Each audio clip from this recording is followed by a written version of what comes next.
Power begins from within. If you're aware of who you are, if you're aware of what you're good at, what you're not good at, if you're able to see how emotions kind of govern your life, if you can learn what your weaknesses are and how to control them, you can't ever get complete control, but awareness is almost enough. Slowly through this process of knowing who you are and understanding other people and how they operate so you don't make stupid mistakes in life, you can increase that little tiny margin more and more and more, and you will be a person of power. Law number 1 in the 48 Laws of Power is called never outshine the master. And almost every single person in the world has violated that law, myself included. Basically how it works, you're so eager to impress your boss or whomever in your new job that you try so hard that you make him or her feel insecure. Like maybe you're younger and better than they are. And because of that, you're fired, or something bad happens to you and you never know why. Do you think meditation is allowing you to make more interesting connections because of the quiet?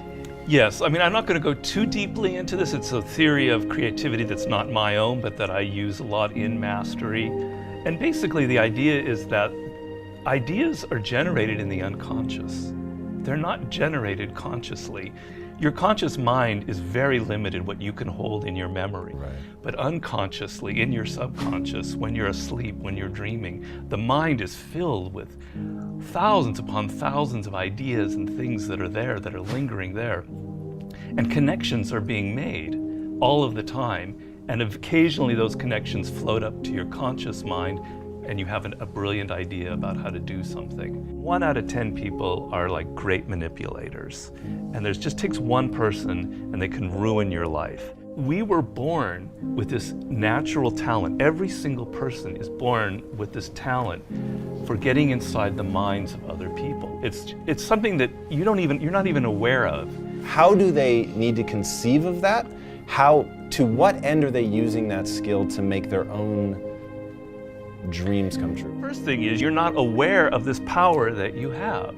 You're walking around in life, I'm not critical because I'm the same, sort of sleepwalking. You're inside hearing your own thoughts day in, day out, like a continually, circling loop in your head. And you're not aware of the fact that if you stop that and you look at other people, a world opens up to you. So what's the first component of that world? Nonverbal communication. 95% of what really matters in communication between people is not through words. Words are used to deceive you, to disguise what people are really thinking. What are just a step or two that they can take down that path starting today? The first thing to understand is the most important, and that it is a skill. If you want to play the piano, you can't just sit down and suddenly play. You've got to practice it. You've got to practice it every day. And if you practice an hour a day, you're going to get better at it. Why are children able to learn and an adult can't? The reason is children don't think that they're superior. They don't think that they already understand the world. They're this small. They're weak. They're defenseless. They have to learn or they're going to die.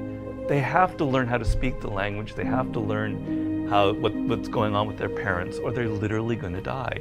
Do you have tricks that you use for ensuring that genius does not become a young man's game, that your books truly get better and better over time? Basically, every time I begin a book, I'm deathly afraid of failing. I feel like, it's not going to sell as well as the last book. I'm losing it. I got to go back to square one. Each project, each thing that you do in life, you have to kind of create that feeling in the gut like, I don't know if I'm going to be able to pull it off. I don't know if I can go 12 rounds with Floyd Mayweather this time. I don't know it. The secret really to success in life, I have to say, is retaining, I talk about this in Mastery, is retaining your childlike qualities. If you're completely a child, that's not going to work. Negative capability is rule number 1 for being a creative person. And if you don't follow anything else in Mastery, that would be enough. The ability to keep 2 ideas that contradict each other in your mind without feeling uncomfortable, without having to come to a conclusion. You can think about something without rushing to judgment and conclusion. You can be in the moment. You can say, well, it could be this, it could be that, it could be that. And you don't have to decide whether it's A, B, or C. You're open to adopting 3 or 4 different viewpoints.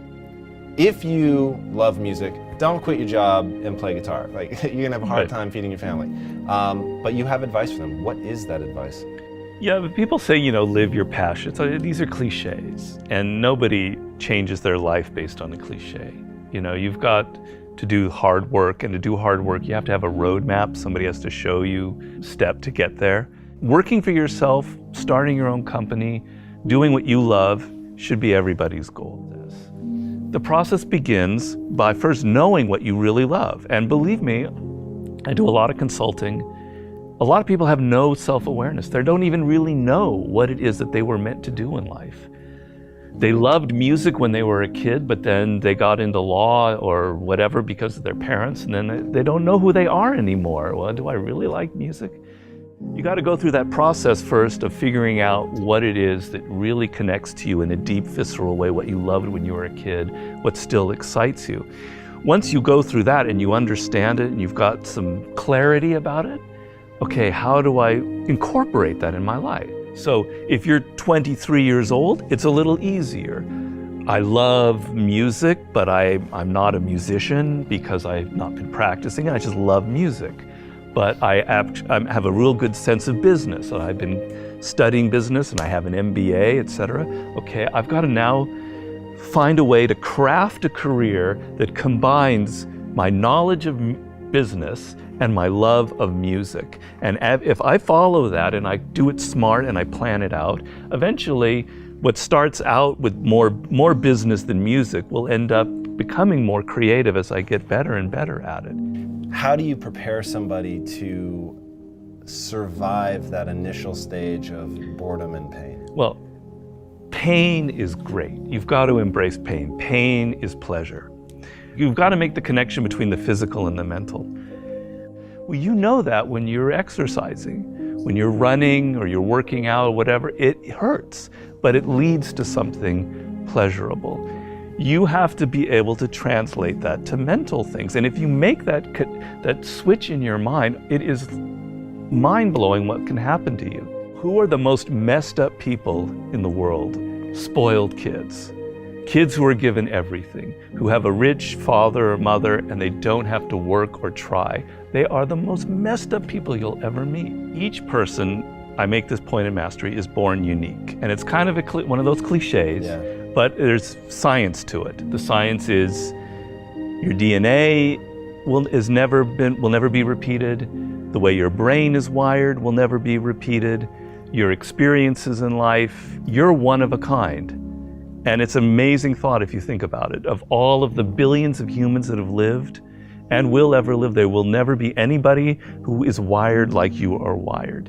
And the problem in life is as you get older, you can become more and more like other people.